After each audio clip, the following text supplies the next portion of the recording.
Taste the Daily. Dindigul மாவட்டம் வடமதுரை அருகே நிகழ்ந்த சாலை விபத்தில் 2 பேர் சம்பவ இடத்திலேயே உயிரிழந்தனர். வடமதுரை மின்வாரிய அலுவலகம் எதிரே தேசிய நெடுஞ்சாலையில் கசவனப்பட்டியைச் சேர்ந்த நவீன் பாலாஜி என்பவர் ஓட்டி வந்த கார் திடீரென கட்டுப்பாட்டு இழந்து முன்னால் இருசக்கர வாகனங்களில் சென்று கொண்டிருந்தவர்கள் மீது மோதியது. இதில் பிளாத்து கிராமத்தைச் சேர்ந்த கனகராஜ், வடமதுரையைச் சேர்ந்த பழனிசாமி ஆகியோர் சம்பவ இடத்திலேயே உயிரிழந்தனர். ஈரோடு மாவட்ட திருநங்கைகள் சங்க தலைவியை பதவி நீக்க கோரி எஸ்பி அலுவலகத்தை முற்றுகையிட்டு சக திருநங்கைகள் தர்ணா போராட்டத்தில் ஈடுபட்டனர். ஆரன்புதூரில் திருநங்கைகளின் மாவட்ட தலைவியாக ராதிகா என்பவர் பதவியேற்றுக் கொண்டார். அப்போது விழாவில் பங்கேற்ற மற்ற மாநில திருநங்கைகள் அராஜகத்தில் ஈடுபட்டதை கண்டித்தும் புதிய தலைவி ராதிகா அடியாட்களை வைத்து தங்களை மிரட்டியதாகவும் சக திருநங்கைகள் குற்றம் சாட்டினர். எனவே ராதிகாவை பதவி நீக்க கோரி 100க்கும் மேற்பட்ட திருநங்கைகள் எஸ்பி அலுவலகத்தை முற்றுகையிட்டு தர்ணாவில் ஈடுபட்டனர். திருவள்ளூர் மாவட்டம் திருத்தணி முருகன் கோவில் மலைப்பாதை வழியாக செல்ல வாகனங்களுக்கு தடை விதிக்கப்பட்டுள்ளதால் பக்தர்கள் அவதியடைந்துள்ளனர். முருகனின் அறுபடை வீடுகளுள் ஒன்றான இத்திருக்கோவிலுக்கு அரக்கோணம் சாலையில் இருந்து வாகனங்களில் சென்று வர ஒரே ஒரு மலைப்பாதை மட்டுமே பயன்பாட்டில் இருந்தது.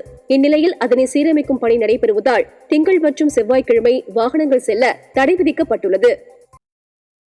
விருதுநகர் மாவட்டம் ஸ்ரீவில்லிபுத்தூர் அருகே கோயில் திருவிழாவில் பரிவட்டம் கட்டுவதில் ஏற்பட்ட தகராறில் காவல்துறையினர் ஒருதலைபட்சமாக செயல்படுவதாக கிராம மக்கள் குற்றம் சாட்டியுள்ளனர். வைத்திலிங்கபுரம் காளியம்மன் கோவில் கும்பாபிஷேகத்தில் 20 ஆண்டுகளாக ஊர் நாட்டாமையாக இருந்த ஜெயக்கொடி என்பவருக்கு பரிவட்டம் கட்டப்பட்டு வந்த நிலையில் தற்போது முருகன் என்பவர் ஊர் நாட்டாமையாக இருப்பதால் அவருக்கு பரிவட்டம் கட்டப்பட இருந்தது. இதற்கு ஜெயக்கொடியின் மகன் தங்கபாண்டியன் எதிர்ப்பு தெரிவித்ததால் இரு தரப்பினருக்கும் இடையே தகராறு ஏற்பட்டது. சென்னையில் ஓடும் ரயிலில் பெண் பயணியிடமிருந்து 5 சவரன் தங்கச் செயினை பறித்துச் சென்ற வடமாநில நபர் உள்ளிட்ட 2 பேர் பிடிபட்டனர். கடந்த மாதம் பெங்களூரு பிருந்தாவன் எக்ஸ்பிரஸ் ரயிலில் பயணித்த பெங்களூருவைச் சேர்ந்த பெண்ணிடம் 5 சவரன் தங்கச் சங்கிலியை பறித்துக் கொண்டு அடையாளம் தெரியாத நபர்கள் தப்பிச் சென்றனர். இது தொடர்பாக அஸ்ஸாமைச் சேர்ந்த திப்சோதி மேதி மற்றும் வேலூரைச் சேர்ந்த விக்னேஷ்குமார் ஆகியோர் பிடிபட்ட நிலையில் அவர்களிடமிருந்து 12 கிராம் தங்க நகை சிக்கியது.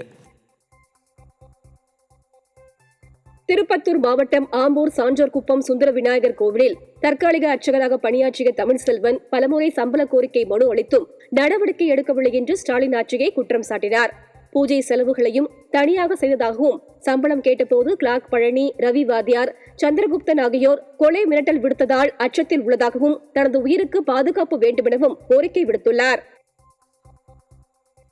சார், நேற்று நைட்டு எங்கள் வீட்டுக்கு வந்து நான் இருக்கிற இடத்துக்கு தேடி வந்து அங்கே அதில் இருக்கக்கூடிய 3 பேர், பழனி கிளர்க்கு, ரவி வாத்தியார், சந்திரகுப்தன், இவங்க 3 பேரும் ஆள் வச்சு அடிச்சாங்க சார். நான் எங்கே போனாலும் வாழ விட மாட்டேங்கிறாங்க சார். சார், இதுக்கு ஏதாவது ஒரு வழி வகுத்து எனக்கு கொடுங்க சார், தயவு செய்து சார். ரொம்ப பயமாக இருக்குது சார். நீங்கள் தான் சார் என்னை காப்பாற்றணும். கிருஷ்ணகிரி மாவட்டம் ஓசூர் அருகே சாலை தடுப்பில் கனரக லாரி மோதியதால் 5 கிலோமீட்டர் தொலைவிற்கு போக்குவரத்து நெரிசல் ஏற்பட்டது. சென்னை பெங்களூர் தேசிய நெடுஞ்சாலையில் கோப்பச்சந்திரத்தில் மேம்பாலம் கட்டும் பணி ஓராண்டிற்கும் மேலாக நடைபெற்று வருகிறது. இதனால் இரு புறங்களிலும் சர்வீஸ் சாலையில் வாகனங்கள் அனுமதிக்கப்பட்டு வரும் நிலையில் ஓசூரில் இருந்து கிருஷ்ணகிரி நோக்கி சென்ற கனரக லாரி மேம்பால தடுப்பு மீது மோதி விபத்துக்குள்ளானதால் அப்பகுதியில் கடும் போக்குவரத்து நெரிசல் ஏற்பட்டது. கிருஷ்ணகிரி மாவட்டம் மத்தூர் அருகே புதிய ரேஷன் கடை கட்டித்தர வேண்டுமென கோரிக்கை எழுந்துள்ளது. மூக்கம்பட்டு கிராமத்தில் இயங்கி வந்த பகுதி நேர நியாய விலை கடை கனமழை காரணமாக சேதமடைந்தது. இதனால் கடையை வேறு இடத்திற்கு மாற்றி வாடகை கட்டிடத்தில் இயங்கி வருவதாக கூறப்படுகிறது. வெற்றி விளம்பரத்திற்காக பணத்தை தண்ணீராய் செலவிடும் விடியா அரசு மக்களின் அத்தியாவசிய தேவையான ரேஷன் கடையை அமைத்து தராமல் அலட்சியப்படுத்துவதாக குற்றம் சாட்டினர்.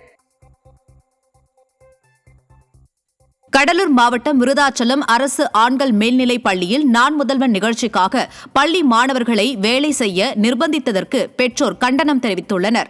விடியா அரசின் விளம்பர நிகழ்ச்சிக்காக வேலையாட்களை நியமிக்காமல் பள்ளி மாணவர்களை ஆசிரியர்களும் அதிகாரிகளும் இரும்பு டேபிள்களை தூக்க சொல்லி நிர்பந்திப்பதாக குற்றம் சாட்டியுள்ள பெற்றோர் ஸ்டாலின் அரசின் பள்ளிக்கல்வித்துறையின் அலட்சியமே இதற்கு காரணம் என குற்றம் சாட்டியுள்ளனர்.